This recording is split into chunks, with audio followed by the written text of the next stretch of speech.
आज हम जिस मूवी को एक्सप्लेन करेंगे उस मूवी का नाम है अवतार। मूवी स्टार्ट होती है और हमें मूवी के हीरो को दिखाया जाता है जिसका नाम जेक था। जेक एक स्पेसशिप में होता है।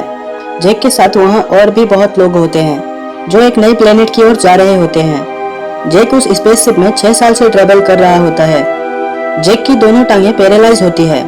अब जेक का एक जुड़वा भाई भी होता है जो एक साइंटिस्ट था जिसका सपना होता है कि वो स्पेस में ट्रेवल करे और नई नई चीजों की खोज करे। पर उसकी कुछ लोगों से लड़ाई हो जाती है जहां जेक का जुड़वा भाई मारा जाता है। अब जेक के भाई का सपना जेक पूरा करना चाहता था जिसके कारण जेक खुद उसके भाई के स्पेस मिशन पर चला जाता है क्योंकि जेक के पैरों के ऑपरेशन में भी बहुत पैसा लगने वाला था जो जेक के पास नहीं होते। इसीलिए जेक को यह उम्मीद होती है कि वो जिस मिशन पर जा रहा है उसमें अगर वो सक्सेसफुल रहा तो उसे बहुत पैसा मिलेगा जिससे वो अपने पैरों का इलाज आसानी से कर पाएगा। जेक के पैर पैरालाइज होने के बावजूद जेक बहुत ब्रेव होता है और उसे खुद पर यकीन भी था कि वो ये कर सकता है। अब जेक जिस प्लेनेट पर जा रहा था उस प्लेनेट पर ऑक्सीजन नहीं होती। अब वो सभी ऑक्सीजन मास्क पहनकर वहाँ के एक रूम में इकट्ठा होते हैं जहाँ के कर्नल उनको उस प्लेनेट के बारे में समझा रहे होते हैं कि उन्हें वहाँ किन हालातों में रहना होगा और अगर किसी जानवर से उनका मुकाबला हो जाए तो उन्हें क्या करना होगा। अब जेक वहाँ अपने एक पुराने दोस्त से मिलता है जो जेक को उसका अवतार दिखाता है जहां जेक उनके एडवांस मशीनों के जरिए अपने शरीर को छोड़कर उस अवतार के बॉडी पे जा सकेगा। तभी वहां एक डॉक्टर आती है जिसका नाम ग्रेस होता है। वही इस प्रोजेक्ट को संभाल रही होती है। वो जेक को पैरालाइज देखकर सीधा उस प्रोजेक्ट के हेड से बात करने जाती है जो एक बड़ा बिजनेसमैन होता है और उसी ने यह प्रोजेक्ट स्टार्ट किया था। अब ग्रेस उस हेड से बोलती है कि आपने एक पैरालाइज्ड इंसान को इस मिशन पर क्यों लाया। तो वो बिजनेसमैन ग्रेस को समझाता है कि जेक बहुत ब्रेव और समझदार है जो ये कर सकता है और उसे इस प्लेनेट पर आने का मकसद भी बताता है कि वो सब वहाँ एक पत्थर के लिए आए हैं जिसका एक छोटा सा टुकड़ा भी करोड़ों में बिकता है। और वो ग्रेस को चुप रहने को बोलता है और जो कुछ भी हो रहा है उसे होने देने को भी बोलता है। अब जेक को एक मशीन पर लेटाया जाता है और उसे उस अवतार के बॉडी पर शिफ्ट कर दिया जाता है। अब जेक इस शरीर पर अपने सारे अंगों को सही से यूज कर पा रहा था जिसके कारण वो बहुत खुश होता है और वो बेड से लड़खड़ाते हुए उठता है। नेक्स्ट सीन में जेक वहाँ के कर्नल से मिलता है। वो कर्नल जेक की तारीफ करने लगता है क्योंकि जेक भी पहले आर्मी में था। वो कर्नल जेक को समझाता है कि जितनी जल्दी हो सके वहाँ के नेटिव लोगों को समझाकर उन्हें वहाँ से दूसरी जगह भेज दे क्योंकि उन्हें वहाँ से वो पत्थर निकालना था जिसके कारण वहाँ रहने वाले सभी नेटिव लोगों को वहाँ से हटाना होगा। 3 महीने में अगर जेक उन्हें समझाने में कामयाब हो गया तो अच्छी बात होगी, वरना कर्नल उन क्रिएचर्स पर हमला कर देगा क्योंकि उन्हें हर हाल पर वो स्टोन चाहिए। और कर्नल जेक को बोलता है कि वो जेक के पैर भी ठीक करा देगा पर जेक को जल्द से जल्द उन्हें वहाँ से हटाना होगा। अब जेक उस प्लेनेट पर एक एयरक्राफ्ट से जाता है जहाँ जाते ही उस नए प्लेनेट को देखकर जेक बहुत खुश होता है और वहाँ के चीजों को छूने लगता है। अब वही जेक के पीछे एक बड़ा सा जानवर थेनेटोर पड़ जाता है। अब जेक अपनी जान बचाने के लिए भागते भागते एक झरने में कूद जाता है। जेक उस जानवर के कारण अपनी टीम से अलग हो जाता है। अब जेक अपनी सेफ्टी के लिए एक भाला तैयार करने लगता है। वहीं उसकी टीम जेक को ढूंढ रही होती है पर जेक उन्हें नहीं मिलता। अब उन लोगों को लगता है कि शायद जेक मारा जा चुका है और वो वहां से चले जाते हैं पर जेक वही जंगल में होता है और उसे एक फीमेल अवतार देख रही होती है। उस फीमेल अवतार का नाम नेत्री होता है जो उस प्लेनेट की नेटिव अवतार होती है। अब नेत्री जेक को मारने वाली होती है। तभी उसके तीर पर एक जेलीफिश जैसा फूल आकर बैठता है। उस फूल को नेत्री के कबीले वाले अपने पूर्वजों की आत्मा मानते थे जिसके कारण नेत्री जेक पर हमला नहीं करती। अब रात हो जाती है और जेक के पीछे अब कई जानवर पड़ जाते हैं जो जेक को मारकर खाना चाहते थे पर तभी वहाँ नेत्री आ जाती है और उन जानवरों को तीर से मारती है जिससे जेक बच जाता है। पर नेत्री को जेक पर बहुत गुस्सा आता है क्योंकि जेक के कारण नेत्री को वहाँ के रहने वाले जानवरों को मारना पड़ा था। अब जेक भी गुस्से में बोलता है कि तुम्हें अगर तुम्हारी जानवरों की इतनी फिक्र थी तो मुझे बचाया क्यों। फिर नेत्री जेक से बोलती है कि तुम एक बच्चे जैसे हो। अब फिर से जेक के पूरे शरीर पर वो ग्लोइंग जेलीफिशेस आकर बैठ जाती हैं। अब नेत्री ये देखकर जेक को अपने कबीले पर ले जाने लगती है। नेत्री अपने कबीले की सरदार की बेटी होती है। नेत्री के पिता का नाम इतुकान होता है। अब जेक को देखकर ही नेत्री के कबीले वाले उसे मारना चाहते हैं पर नेत्री उन्हें रोकती है जो बात सुतई को अच्छी नहीं लगती। सुतई ओमिटिकाया क्लैंस का सबसे अच्छा योद्धा होता है और वो नेत्री के पिता इतुकान के बाद उस क्लैन का लीडर बनने वाला था। अब नेत्री की माँ मोएट नेत्री से बोलती है कि तुम्हें मैं इजाजत देती हूँ कि तुम जेक को इस प्लेनेट के बारे में सिखाओ। अब जेक अपने असली शरीर पर आता है और वह बहुत खुश होता है क्योंकि जेक अब वहाँ के रहने वाले लोगों का भरोसा जीतने लगा था, जिसे सुनकर सभी बहुत खुश होते हैं। अब नेत्री जेक को हॉर्स राइडिंग सिखाती है। वहीं अब ग्रेस जेक और अपनी टीम को लेकर नई जगह पर जाती है जहाँ पहाड़ों के ऊपर उनका कैबिन होता है। वहाँ हमें बादलों में उड़ने वाले पहाड़ दिखाए जाते हैं। वहीं जेक भी अपनी ट्रेनिंग कर रहा होता है। धीरे धीरे जेक वहाँ बहुत कुछ सीखने लगा था। अब जेक हॉर्स राइडिंग भी सीख जाता है और जेक वहाँ नेचर से प्यार करना भी सीख जाता है।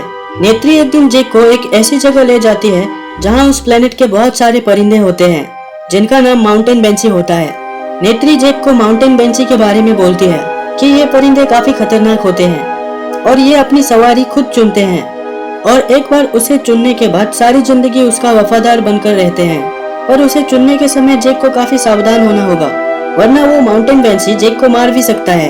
अब जेक उस परिंदे को अपने काबू में करने की कोशिश करता है और काफी स्ट्रगल करने के बाद वो इसमें कामयाब हो जाता है। अब सभी अपने अपने परिंदे की सवारी करने लगते हैं जहाँ जेक काफी एंजॉय कर रहा होता है।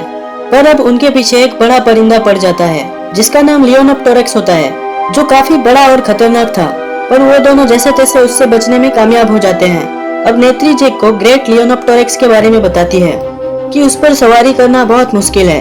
वो बड़ा सा परिंदा उनके पूर्वजों की सवारी होती है और उसके बारे में ये माना जाता है कि वो परिंदा उनके सारे दुखों को खत्म कर सकता है और समृद्धि भी ला सकता है।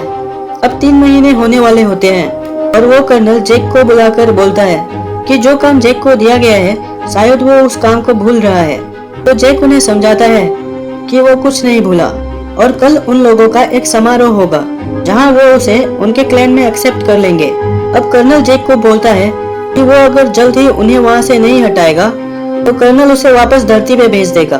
फिर जेक कर्नल से बोलता है कि वो उन्हें वहां से हटा देगा। अब अगले दिन वो समारोह होता है और उस समारोह में सभी अवतार मौजूद होते हैं और सभी जेक को एक्सेप्ट कर लेते हैं।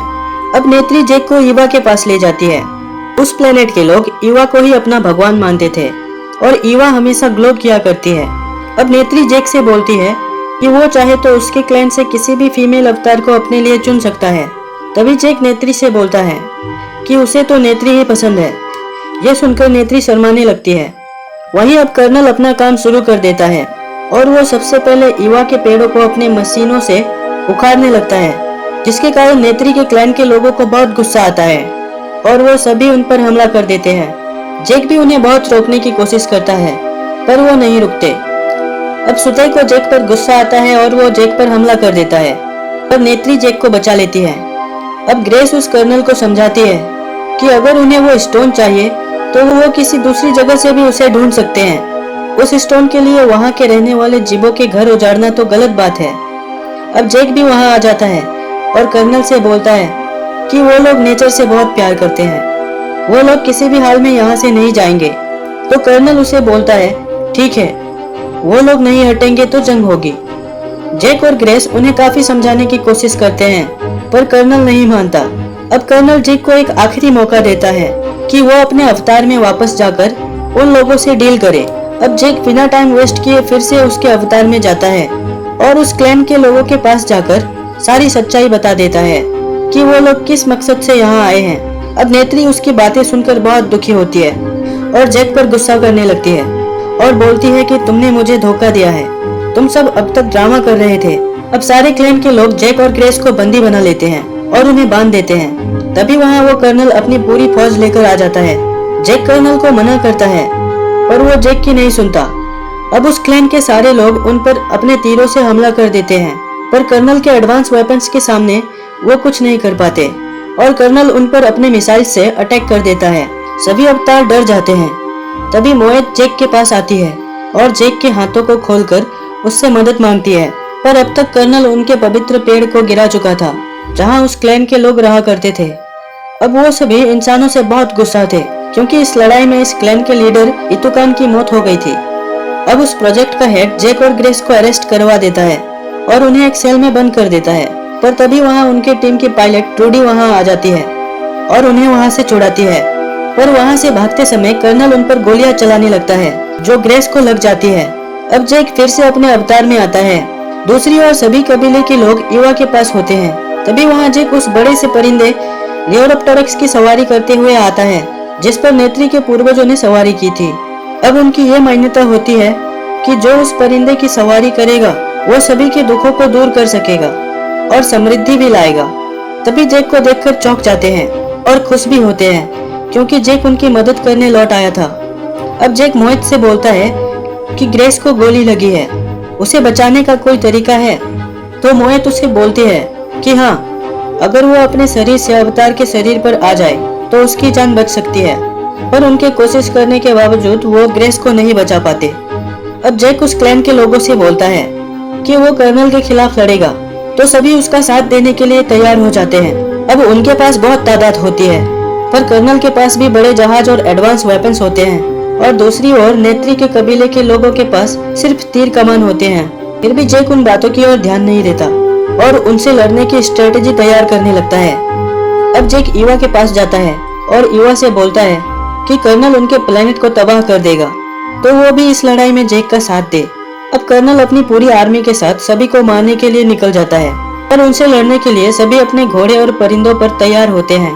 जैक भी उस बड़े से परिंदे पर होता है और अब वो कर्नल के लोगों पर हमला कर देते हैं, पर अपने एडवांस वेपन्स के कारण कर्नल उन सब पर भारी पड़ने लगा था। उस प्लेनेट के सारे परिंदे भी इस लड़ाई में उस कबीले का साथ दे रहे थे। तभी ट्रूडी भी अपने फाइटर क्राफ्ट पर उनकी मदद के लिए आ जाती है, पर कर्नल उस पर भी हमला कर देता है। वहीं अब नेत्री का परिंदा भी जख्मी हो जाता है, जिसके कारण वो जमीन पर गिर जाती है। अब लड़ते लड़ते सुते भी शहीद हो जाता है। अब कर्नल ईवा पर हमला करने जा रहा होता है, क्योंकि उस कबीले के लोग ईवा को ही अपना भगवान मानते थे। ईवा को मारकर कर्नल उन सब पर काबू पाना चाहता था। नेत्री भी काफी डरी हुई होती है कि तभी जैक की दुआ मंजूर हो जाती है। ईवा उस प्लेनेट के सभी क्रिएचर्स को उस लड़ाई में जैक की मदद करने के लिए भेज देती है। अब सारे बड़े बड़े क्रिएचर्स कर्नल के लोगों पर हमला कर देते हैं, जिन पर गोलियों का भी कोई असर नहीं हो रहा था। वो सभी पर अटैक कर देते हैं और इंसानों को उठा उठा कर फेंकने लगते हैं। अब कर्नल जिस एयरक्राफ्ट से बॉम्बिंग करने वाला होता है, उस एयरक्राफ्ट को जैक उनके ही बम से उड़ा देता है। इसके बाद जैक कर्नल के जहाज पर अटैक कर देता है और उसे भी तबाह कर देता है, पर सही वक्त पर कर्नल एक रोबोट के सूट को पहन लेता है और उस जहाज से कूद जाता है। अब कर्नल को वो केबिन दिखता है जहां असली जैक होता है। अब कर्नल असली जैक को ही मार डालना चाहता है, जिसके कारण वो अवतार भी मारा जाएगा। तभी वहां नेत्री एक थेनेटोर की सवारी करते हुए आती है और उस पर हमला कर देती है, पर कर्नल उस थेनेटोर को भी जान से मार डालता है। अब वहां जैक भी आ जाता है और कर्नल को रोकने की कोशिश करता है, पर कर्नल जैक की चोटी पकड़कर उसे हवा में लटका देता है और अब वो जैक को मारने ही वाला होता है कि तभी नेत्री अपने तीर से कर्नल पर वार करती है, जिसके कारण कर्नल मारा जाता है। पर अब जैक बेहोश हो जाता है, क्योंकि उसे बहुत चोट लगी हुई होती है। वहीं वो अपने असली शरीर पर आ जाता है, पर वहां ऑक्सीजन न होने के कारण वो सांस नहीं ले पाता। पर सही वक्त पर नेत्री वहां आ जाती है और वो उसे मास्क पहनाती है, जिससे जैक की जान बच जाती है। अब सभी इंसानों को उस प्लेनेट से धरती पर भेज दिया जाता है। सिर्फ जैक और उनके कुछ साथी वहां रुकते हैं। अब जैक को हमेशा के लिए उसके शरीर से निकालकर उसके अवतार के शरीर पर लाया जाता है। और इसी के साथ हमारी आज की एक्सप्लेनेशन भी यहीं खत्म होती है।